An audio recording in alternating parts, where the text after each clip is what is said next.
Sevgili Serhat Akavcı, serginle ilgili konuşmadan önce seni daha yakından tanımak isteriz. Mimar Sinan Üniversitesi Grafik Tasarım bölümünden mezunsun ve birçok uluslararası reklam ajansında sanat yönetmeni olarak görev yaptın. Sanatın hep içinde olmuşsun. Fotoğraf sanatıyla hangi noktada ilgilenmeye başladın? Fotoğrafçılık esasında Mimar Sinan öncesinde de lisede bana hediye edilen analog bir makineyle başladı.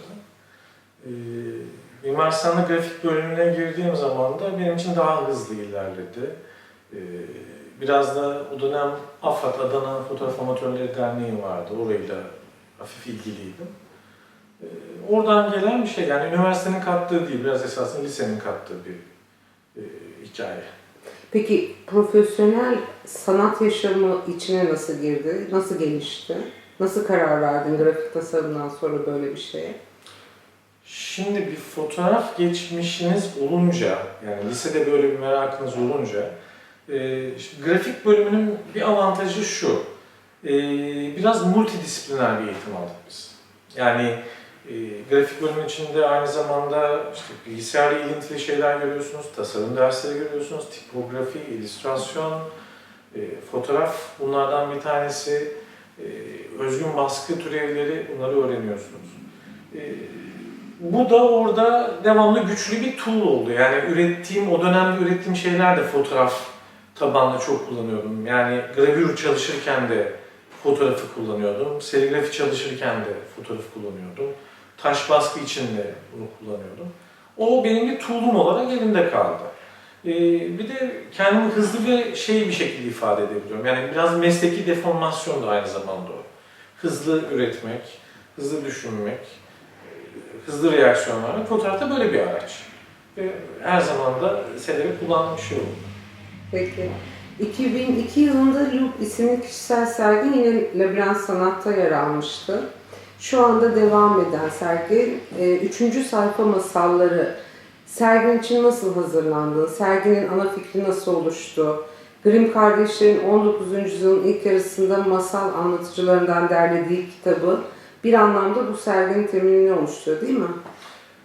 Şimdi konu seçimleri esasında neredeyse en önemli kısım. Çünkü ne söyleyeceksiniz, niçin söyleyeceksiniz, neden var? Bunlara sahip olmayan bir üretim ayakları yere basan bir şey değil. Ben bu konularla beraber yaşıyorum esasında. Yani şu anda beni bıraksanız hiçbir şey eklemesem bir 6-7 sene ben ne yapacağımı biliyorum.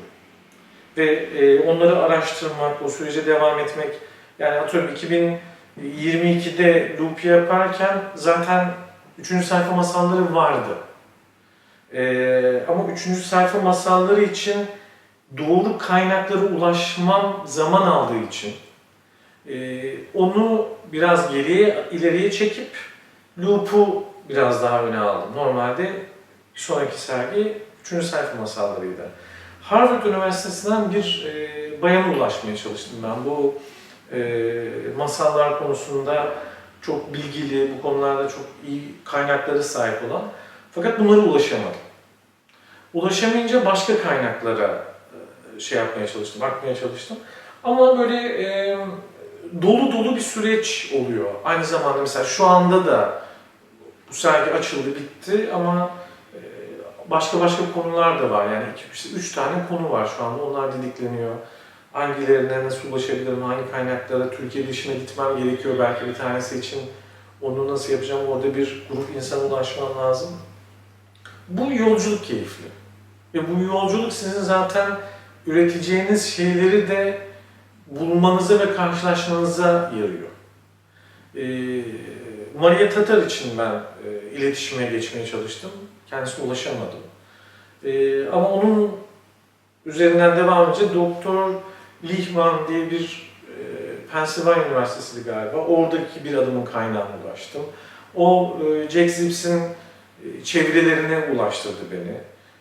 O Doktor Lichtman'dan şeyin de daha gerisine gitme şansım oldu. Grimm kardeşlerin de gerisine gitme şansım oldu. Yani hikaye orada 1812'de başlıyor. 1815'te biraz değişiyor. 1847 ya da 57'ye kadar da süreçlerini devam ettiriyorlar.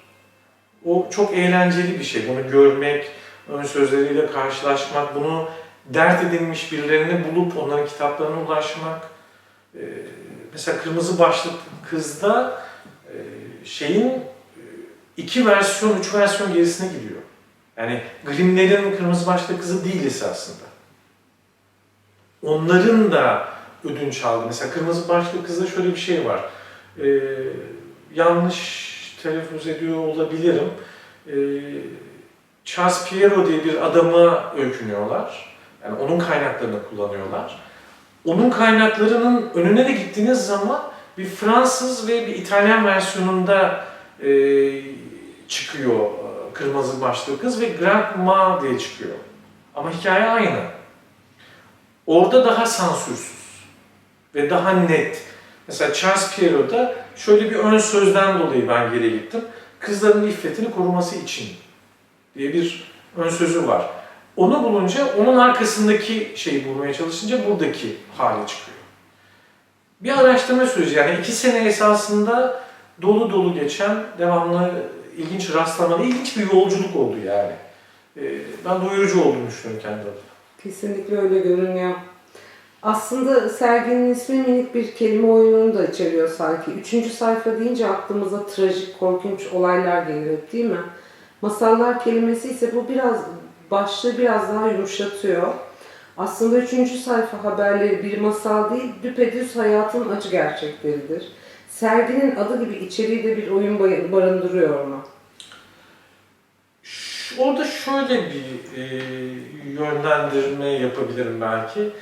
Esasında bunlar 3. sayfa masalları. Şimdi şeye baktığınız zaman, ilk kitabı yayınladıkları zaman Grimm kardeşler 1812 yayınladıktan sonra 1815'te ilk kitaba dair bir ön söz yayınlıyorlar. Büyük eleştiriler alıyorlar. Nasıl çocuk masalları olabilir bunlar? Bayağı sert geri dönüşler yapıyorlar. Ama orada adamların, yani Grimm kardeşlerin bence önemli olan kısmı da şu. Şimdi birçok hikayeyi birçok yerden bulabiliyorsunuz. Yani 450 tane Cinderella var. Dünyanın her yerinde. Japon versiyonu, Çin versiyonu daha da fazla olduğu söyleniyor. Ama o dönemde sözel kültürü yazıya çevirmek derdindeler. Kendi kültürlerini topluyorlar. Yine yanlış hatırlamıyorsam o dönemde Napolyon tarafından işgal gibi bir şey var. Sözel kültürlerinin kaybolma ihtimali var. Ve bir belge toplama derdindeler ve belgeyi birleştiriyorlar. Belgeyi birleştirirken bunların çocuk masalı olup olmadığını pek de önemsemiyorlar. Çünkü kültür toplama şeyi.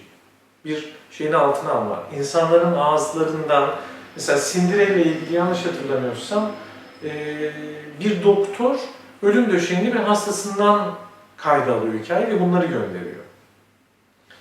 Şimdi böyle baktığınız zaman bunlar esasında bir ibret öyküsü.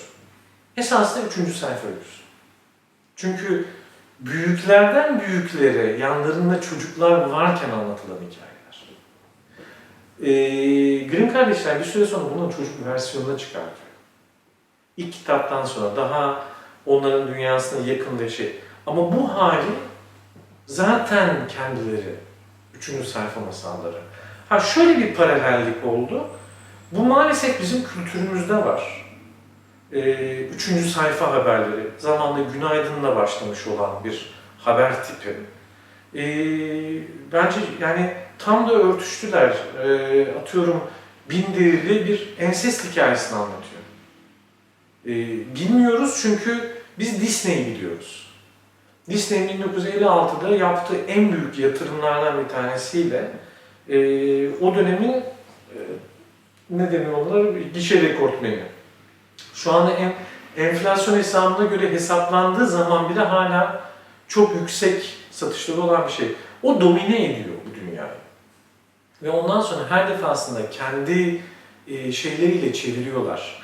Tam bir kapitalist sisteme getiriyorlar. Kodluyorlar. Mesela işte Pamuk Prenses kırmızı, sarı, beyaz renkleri var. Cinderella mavi. İşte Rapunzel sarışın. Esasında bunlar da yok. O bir kültür, yani bir kod oluşturma ve bunu dünyaya yaydıkları zaman biz her şeyi öyle biliyoruz. Ama hikayelere dönüp baktığınız zaman zaten ibret hikayeleri, zaten ders hikayeleri, zaten bizim televizyondaki sabah programlarımız gibi zaten 3. sayfa haberleri. Esasında kelime oyunundan ziyade biraz gerçek var. Sergideki eserler üzerinde konuşursak, hangi eserde hangi masal kahramanları eserin merkezinde?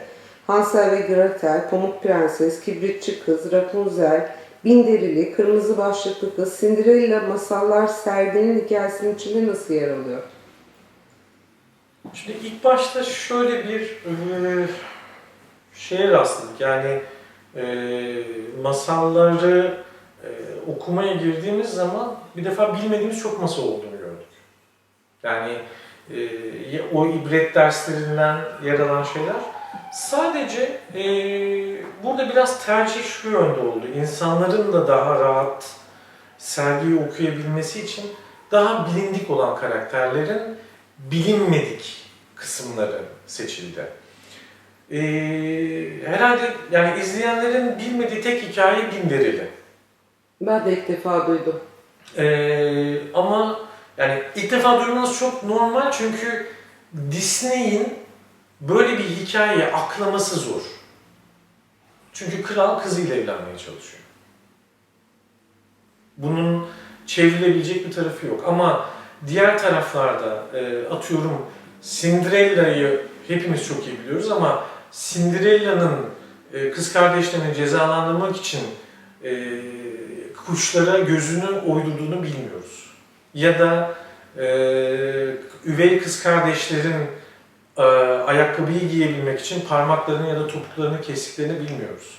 Ama orada çok büyük bir ibret dersi var. Bu zaten hayatımız içinde halihazırda var. Parmak kesilmiyor ama onun yerine başka şeyler yapılıyor. Yani kes kızın parmağını, prenses olursan artık yürümeye ihtiyacın yok. Seni taşıyacaklar. Kes kızın topuğunu, yürümeye ihtiyacın yok prenses olursa. O hayatın başka yerlerinde, başka şekillerde.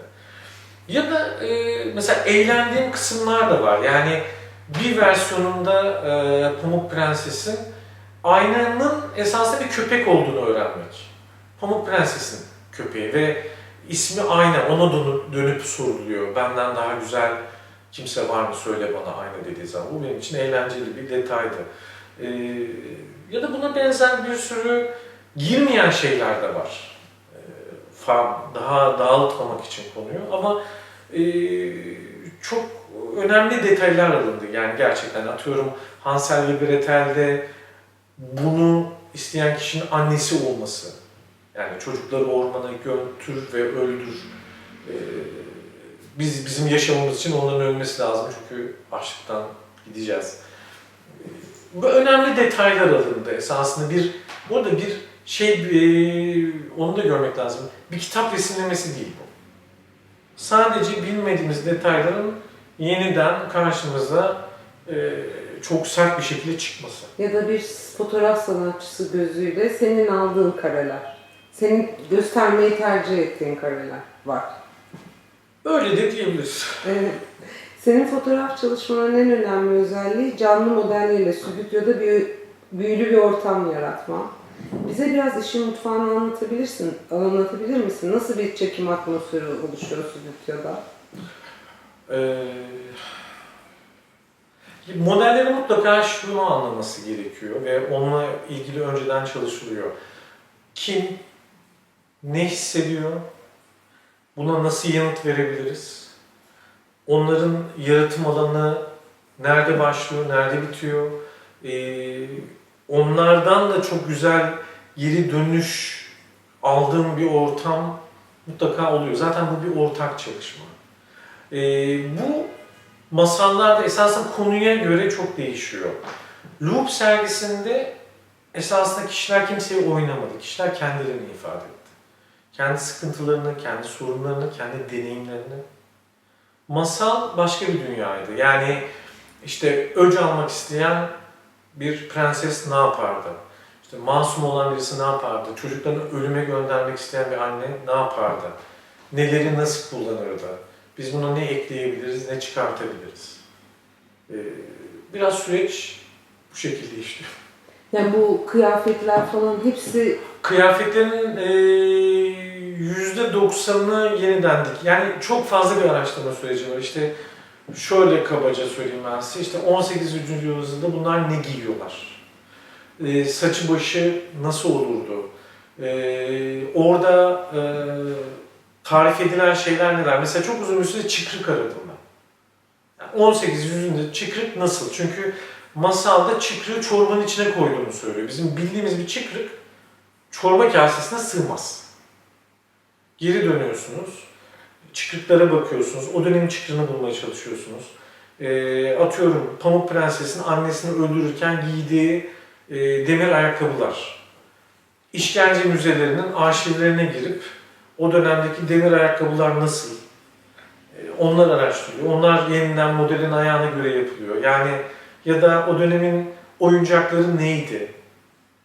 Ne kullanıyorlardı? İşte zootropla fansineskoplar o yüzden burada var. Çünkü o dönemin bir parçası. Ya da Yakup merdiveni o yüzden var.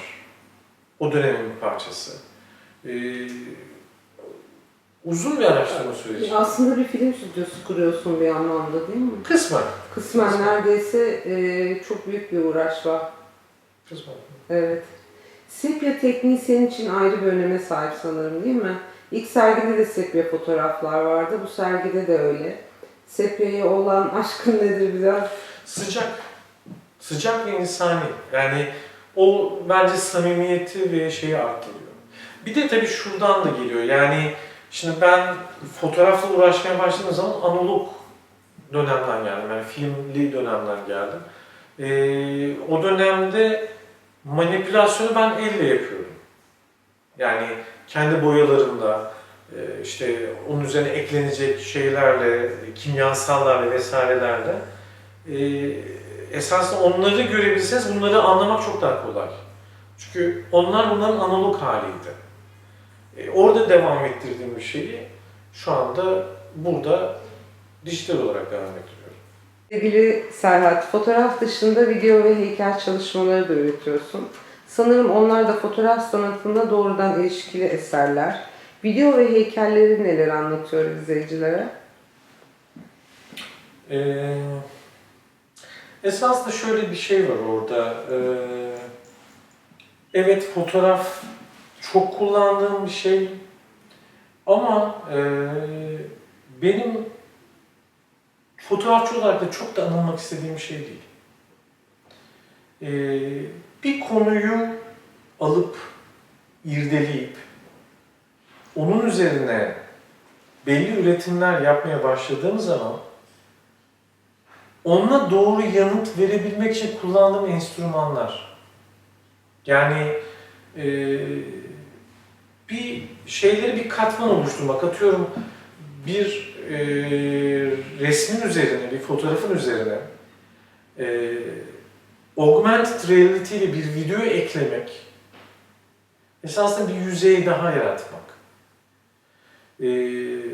Ya da fotoğrafı başka bir materyalin üzerine aktarıp ona şekil vermek. Yani buna heykel demek gerekir mi bilmiyorum. Buna fotoğraf demek gerekir mi bilmiyorum. Tanımlamaya ihtiyacı olanlar okey, tanımlasınlar. Ama orada önemli olan şey o konuya verdiğiniz yanıt. Yani ona bir geri dönüşüm yapabilmek. O yüzden sadece fotoğrafçı mıyım, sadece heykeltıraş mıyım, ressam bilmiyorum. Hani çok da gerekli mi onu da emin değilim. Ama bir konu etüde alındığı zaman ve oradan çıkan şeyleri gördüğünüz zaman, yani burada atıyorum işte Bin Derili hikayesinde masalın içinde geçen kızın derilerden üretilmesini istediği bir parça var. Bu eşler o yüzden onun üstünde, derinin üzerindeler. Ya da işte fansineskoplar ya da zootroplar o dönemin bir animasyon, o dönemin medya aracı bunlar. O yüzden burada varlar.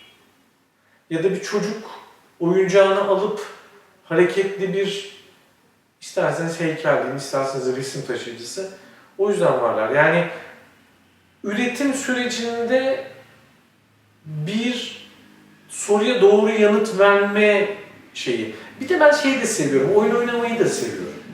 O süreç eğlenceli.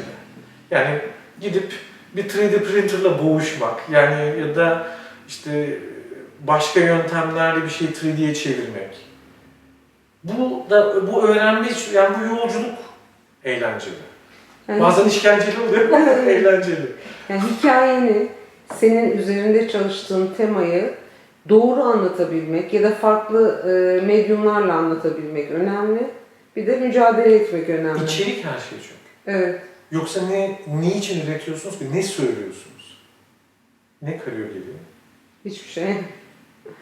Peki sen böyle elinde fotoğraf makinesiyle dolaşan bir sanatçı mısın? Yani günlük hayatta enstantaneler yakalar mısın? Eskiden evet. Şimdi hayır. Hayır. Sadece stüdyoda. Yani şeyi çok severim. Yurt dışında kaybolup fotoğraf çekmek, özellikle kaybolmak, fotoğraf çekmek, yeni insanlarla diyalog etmek çok eğlenceli. Ama herhalde herkesin bir dönemi var. Sanırım o dönemi doldurdum. Belki ileride geri dönerim, bilmiyorum. Hani şeyi ama mesela şu andaki projelerden bir tanesi biraz öyle bir şey olacak gibi görünüyor. İşte soruya nasıl yanıt verdiniz? Ama hani o ilk fotoğrafçılıktaki aşkım, ben öğrencilikte galiba devamlı fotoğraf makinem yanımdaydı. Yani basit bir çantam vardı, içinde hep bir fotoğraf makinem vardı. Hep bir şeyler çekerdim. Ajans döneminde de öyleydi. Hep bir taşırdım yanımda ama şu anda pek yok o. Peki. Serhat çok teşekkür ediyoruz. Ben teşekkür ederim. Başarılar diliyoruz Teşekkürler. serginde. Sağ olun.